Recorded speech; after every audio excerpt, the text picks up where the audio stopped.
ये आज से तकरीबन 30 साल पहले का वाकया है जो मेरे साथ पेश आया था। मैं अपनी नौकरी के लिए इस घर आया था। यहाँ मेरे मामू रहते थे, तो कुछ दिन में उनके घर ठहर गया कि जब तक कहीं और मेरा रहने का बंदोबस्त नहीं हो जाता। मामो जान के घर में कई सालों के बाद आया था। बचपन में कभी ईमा जान के साथ आया करता था।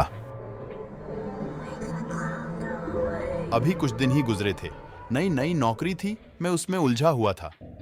एक रात में देर से घर लौटा खाना खाकर मैं अपने कमरे की जानिब बढ़ा तो मुझे ऐसा महसूस हुआ कोई ऊपर की जानिब गया हो।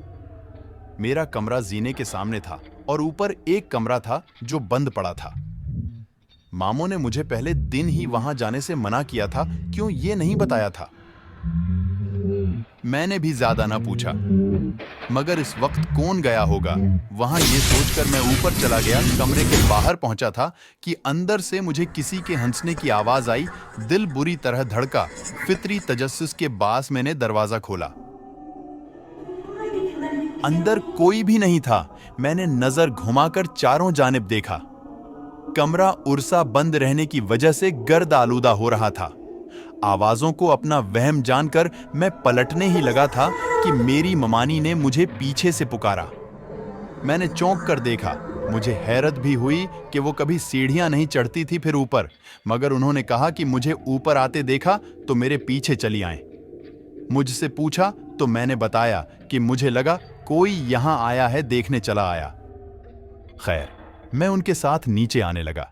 अभी 2-3 सीढ़ियां ही उतारे होंगे कि मुझे महसूस हुआ कि कोई मेरे पीछे फिर हंसा हो, मगर वहां तो मामी थी। मैंने डरते डरते अपनी गर्दन घुमाई और मेरे होश उड़ गए। मेरे पीछे मामी के बजाय एक झलसे हुए चेहरे वाली लड़की खड़ी थी जिसकी आंखें सरख थीं।